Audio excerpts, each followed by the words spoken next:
We gotta come up with $1 million in 3 days, so let's get this money. Make a big move for my cousins, then I gotta leave town. Trying to arrest Zeke for murder. Sounds like you're alleging a cover-up. Go away.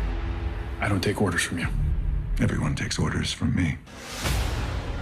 What's up, YouTube? It's your boy Mark Dark, and I'm back with another video. If you're new, if you love power, go ahead and hit that subscribe button. Like the video, leave your theories, comments, everything down below. Now tonight we're going to be talking about Power Book 2 Ghost, Season 2, Episode 4. This is my quick thoughts, early impressions, and man, what a hell of an episode, man. What a episode for us tonight. It went down. Of course, a lot of people were saying for the longest how they didn't believe that Kane was really Lorenzo's real son. A lot of people kept saying this for a little bit, right? Now, crazy part about that is Courtney Kemp, she already explained this earlier on in the year about the whole Kane and Lorenzo situation. Kane's real name is actually Lorenzo. He is a junior. His nickname is Hurricane, and they call him Kane because he was a wild boy when he was a kid. So that's already been explained, but a lot of people, you know how they do with power. They still are going to believe all the theories and rumors, but it's not true. Just like how it was with Kanan and Tasha.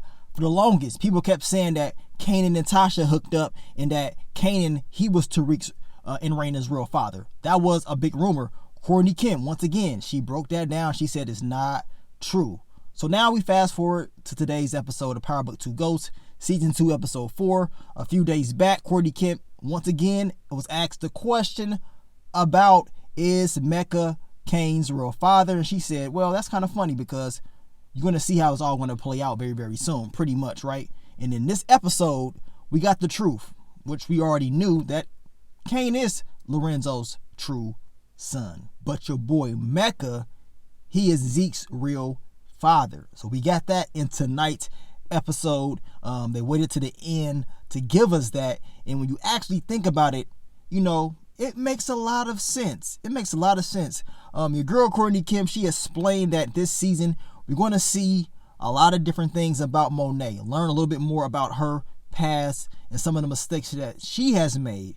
We know we didn't know a whole lot about Zeke and his family like that. Of course, we're finding out more information about Zeke, and he's going to be very surprised when he figures out the truth that Monet is really his mother. And it makes sense because she is so protective of him, like that was her actual son. Hell, I remember in season 1, I even said, like, man, she acting like that's her real son.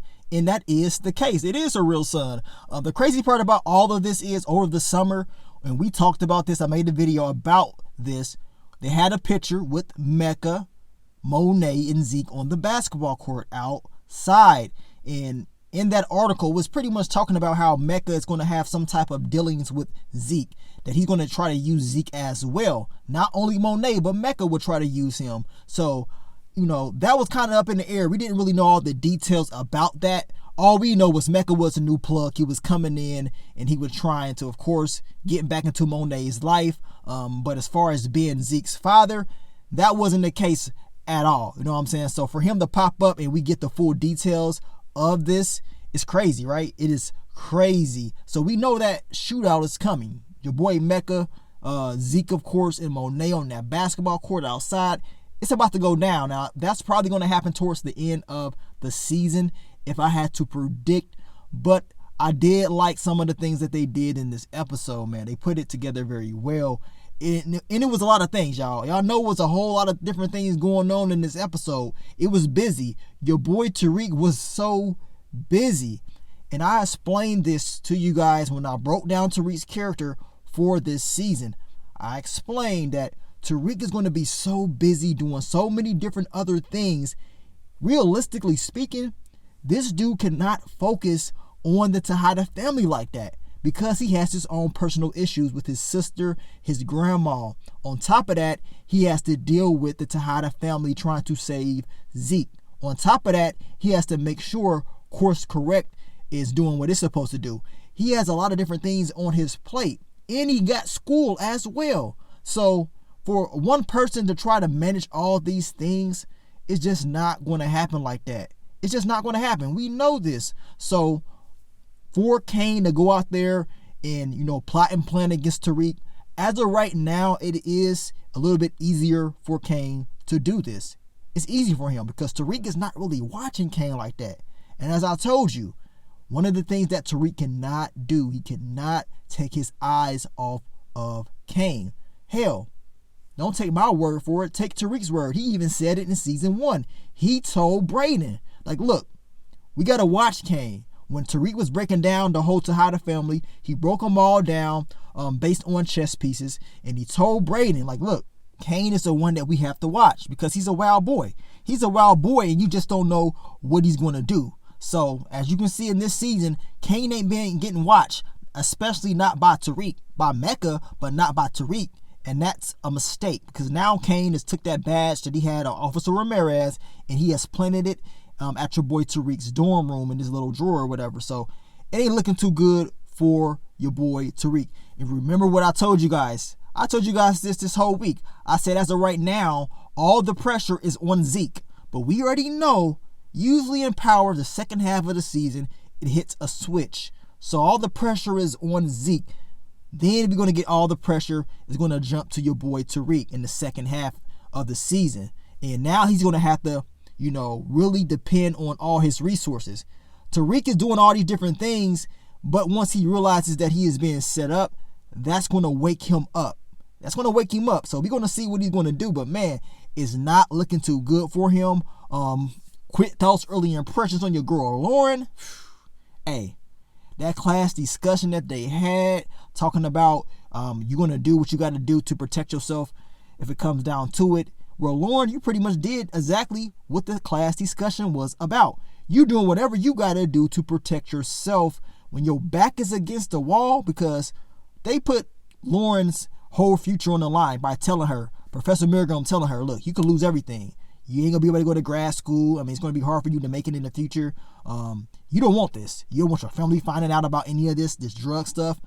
You need to go ahead and work with us. So now they got Lauren, y'all. They got her. She got the little watch, and she's going to try to get her hands dirty. And it's not going to end well. Y'all know it's not going to end well, but it was very interesting to see her get entangled in all of this drama and mess. And everybody is willing to do whatever it takes to make sure they win. See, Professor Miracle didn't give a damn about Lauren. She was like, look, if I got to sit up here and bring her into this to protect myself, to clear my name, I am willing to do it. And that's exactly what she did. And Lauren, she is doing the exact same thing because she does not want to go down for any of this. Now, quick thoughts, early impressions on your boy Brayden. He put in that work. We knew Brayden was going to put in that work in this episode.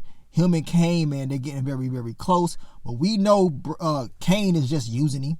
He's using him, man. And as of right now, Cane, he is definitely making some smart moves. But within these smart moves, some stupid decisions.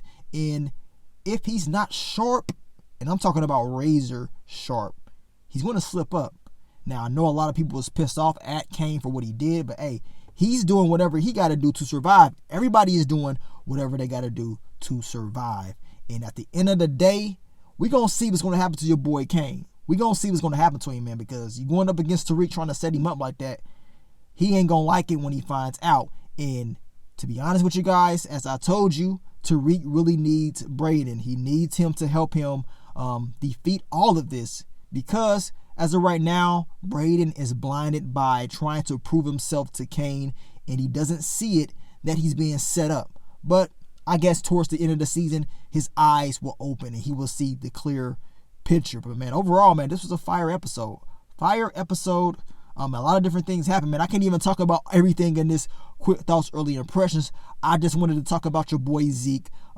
He is the son of your boy Mecca. Did y'all see that interview though? Before we end the video, man, that interview that they gave Zeke. That dude was trying to keep a straight face. He was trying to, keep his composure. But man, once he started breaking down, the boy had me cracking up, man. He had me cracking up. Hey, Zeke is like, look, this is some BS. Y'all ain't about to sit up here and play me like that, asking all these different questions that we didn't even talk about before the interview. They were trying to set Zeke up, man. They were trying to set him up, but the body coming back of Officer Ramirez is going to help clear him and with Davis McLean on his side, he's going to be good. But now the pressure is going to switch to your boy Tariq. But you guys let me know, what do y'all think about this episode? We will talk about the full recap, more details of this episode in the full recap.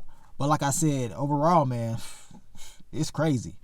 To be honest, the rest of this season is about to get even more crazier with all the mess going on. It's a lot. It really is a lot of stuff going on at once. It almost feels like, these episodes, they are going quick, but it almost feels like, they need a little bit more time. You know what I'm saying? Because it's a lot of stuff being jammed in to like 50 minutes of a show. A lot of information and details. But, they're trying. They're putting it all together. And did you guys notice how, they're giving other characters more development? We didn't really see a whole lot of Tariq. For the first time in a long time, we're seeing development of other characters more than ever.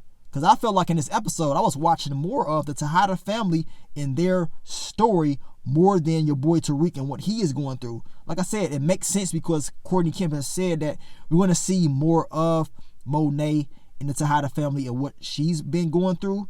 And hopefully we see a little bit more of Effie as well. Now, it was mentioned that Effie is a series regular, but we haven't really been seeing her like that. You know what I'm saying? I was expecting to see her character way more than what we've been seeing her, but we ain't probably only saw her in 2 episodes, I believe. So hopefully we see more of her down the line. But man, I just want to let you guys know, solid episode. Leave your theories, predictions, everything down below, man. We're going to talk about this in the full recap later on in the day. But thank you guys for all the love, all the support, and I will catch y'all very, very soon. But let me get up on out of here, man. It's your boy Mark Dark. I'm out. Peace.